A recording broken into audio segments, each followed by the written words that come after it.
Water. It makes up 65% of the human body and 70% of the earth. You can live without food for 3 weeks, but you can only live without water for 3 days.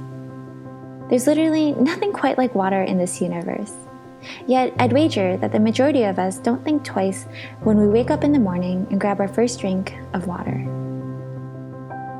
When I was young, I'd hear the stories of Hmong men escaping war and persecution in Laos, swimming over the Mekong River to Thailand in hopes of getting asylum and citizenship. My father was one of them. So when I think of water, I think of that river, and I think of my father's conviction. I also think of my mother and the other refugee children that she grew up with. They were kids with thin shoulders, balancing water buckets on either side of a rod, carrying the water back home to their families. None of them grew up with a sink or a toilet inside their home. For them, this was their norm.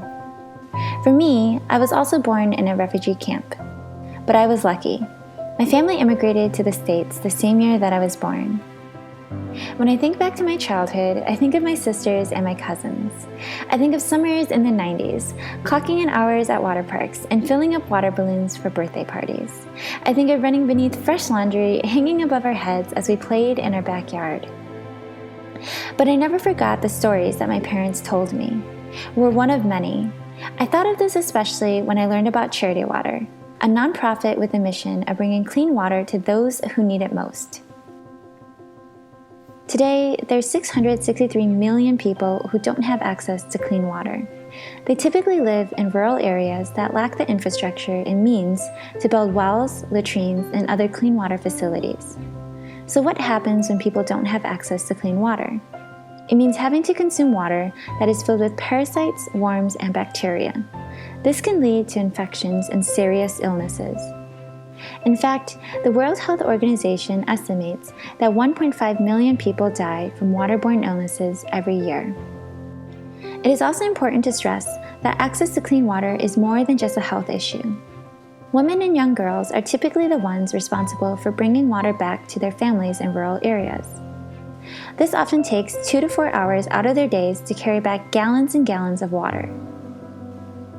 Building clean water projects in communities like these frees up time for women and girls to pursue their dreams.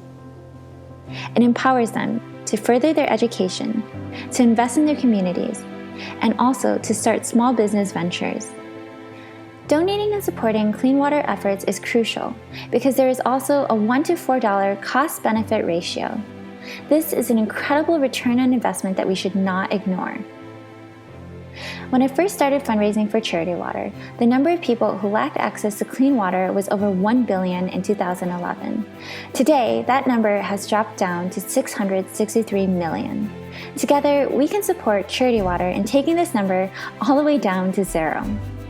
100% of any donation to Charity Water goes directly to the field, which means none of it is funneled back into internal operating costs. This is because Charity Water values transparency, and also because it believes that 100% of your donations should go to where it is needed most. I'm especially delighted to share this video with you because this year is also Charity Water's 10th year anniversary. I'd like to invite you to help me celebrate by recording a short snippet of you answering these 2 questions. Number 1, what was the first water-related thing that you did this morning? For example, take a shower or brush your teeth, maybe it was to grab a bottle of water. Whatever it is, I'd love to hear. Secondly, how long did it take you to get to that water?